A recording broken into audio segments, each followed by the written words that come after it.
Shalom, peuple de Dieu. Nous, pasteur Élie Djema de l'Assemblée de délivrance et de révélation, venons auprès de vous, peuple de l'Éternel, pour vous apporter cette parole du jour. Cette parole, nous la tirons de l'Évangile de Jean, chapitre 5, du 1er au 8e verset. Nous lisons au nom de Jésus-Christ. Après ces choses, il y avait une fête des Juifs, et Jésus monta à Jérusalem. Or, il y avait à Jérusalem, près de la porte de brebis, un réservoir d'eau appelé en hébreu Bethesda, ayant 5 portiques, dans lesquels étaient couchés une multitude d'infirmes, d'aveugles, de boiteux et de gens qui avaient les membres secs, attendant le mouvement de l'eau. Car à de certaines saisons, un ange descendait dans le réservoir et agitait l'eau. Le premier donc qui entrait après l'eau avait été agité, était guéri de quelque maladie qu'il fût pris. Or, il y avait là un homme infirme depuis 38 ans. Parole du Seigneur.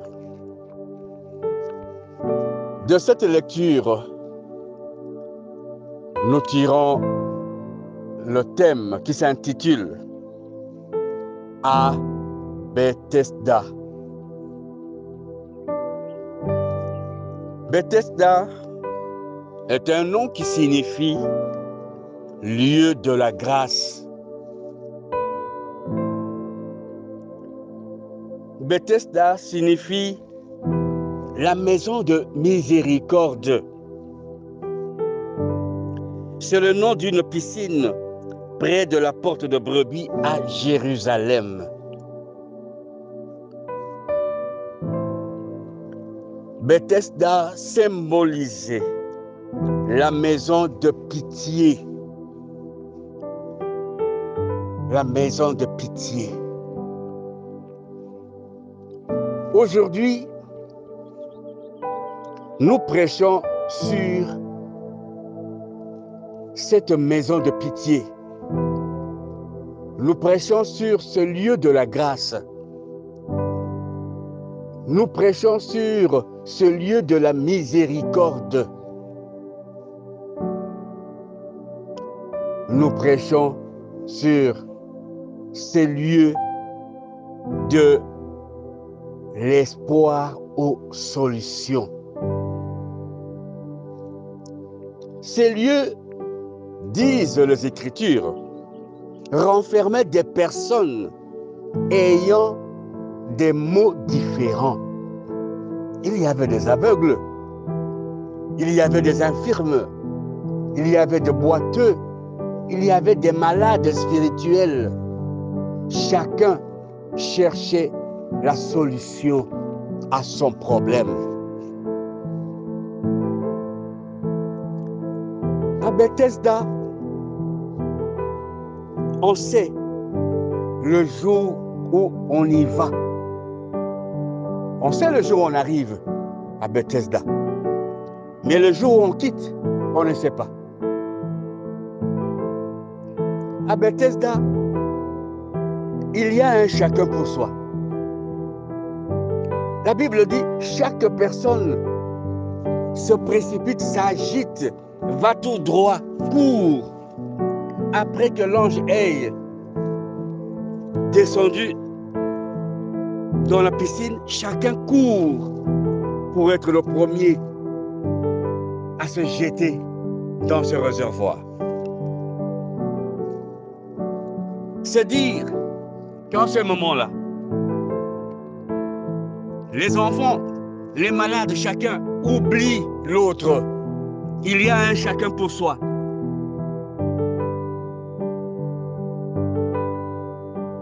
il y a une espèce d'égoïsme. Il est pareil aujourd'hui dans ce monde. Un monde sans confiance. Un monde où nous ne voyons que nos problèmes et non ceux des autres. Un monde où la pitié n'existe plus.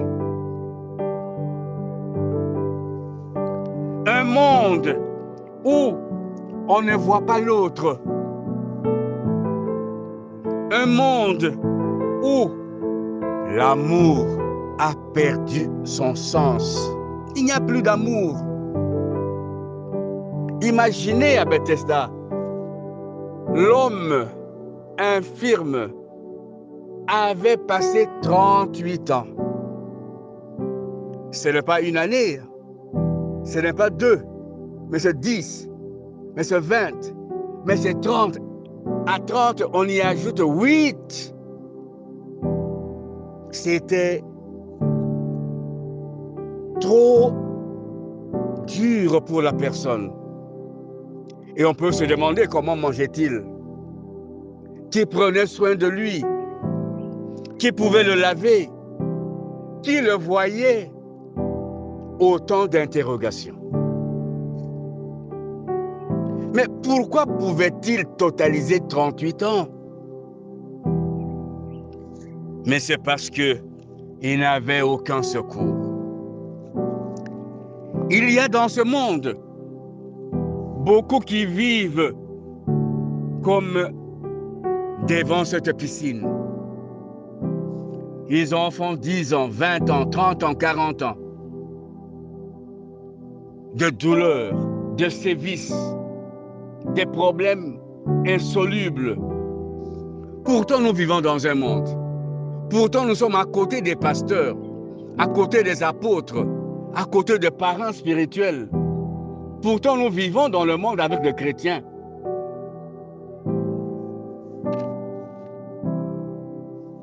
C'est la preuve que nous vivons dans un monde désarticulé. Un monde où l'égoïsme a pris de la hauteur. L'homme gisait trop longtemps sans secours. Il était pourtant dans un terrain dit le terrain de la grâce, le terrain de la miséricorde, le terrain de la pitié. Mais l'homme de 38 ans n'avait pas vécu de la pitié ni de la miséricorde auprès de ses semblables. Les uns pouvaient arriver, se jeter avant lui, ils sont repartis guéris, ils l'ont laissé sans un remords, sans regarder en arrière. Bien-aimés dans le Seigneur, il y a dans un autre texte des Écritures saintes qui montre comment l'amour, la miséricorde sont l'affaire des autres et non l'affaire de chrétiens. Ce texte, c'est le texte de Luc, chapitre 10, du verset 30 au verset 32. Nous allons lire au nom de Jésus-Christ. Et Jésus répondant dit, un homme descendit de Jérusalem à Jéricho et tomba entre les mains des voleurs, qui aussi l'ayant dépouillé et l'ayant couvert de blessures, s'en allèrent, le laissant à demi-mort.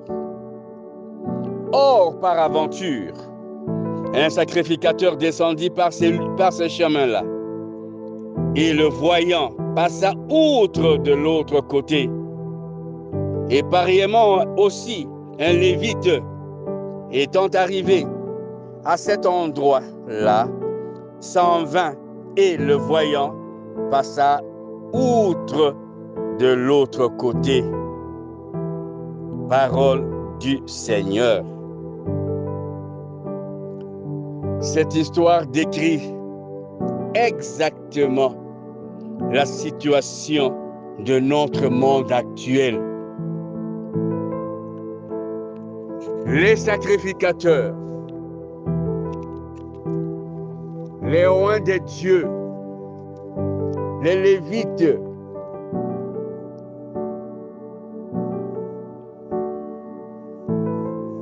toutes ces personnes qui ont la parole de Dieu, qui sont censées vivre, véhiculer l'amour, vivre l'amour, pratiquer l'amour, sont allés outre l'infortuné qui avait été tabassé, dépouillé par des voleurs. Pourtant, les sacrificateurs, les Lévites, avaient des solutions à accorder à cette personne.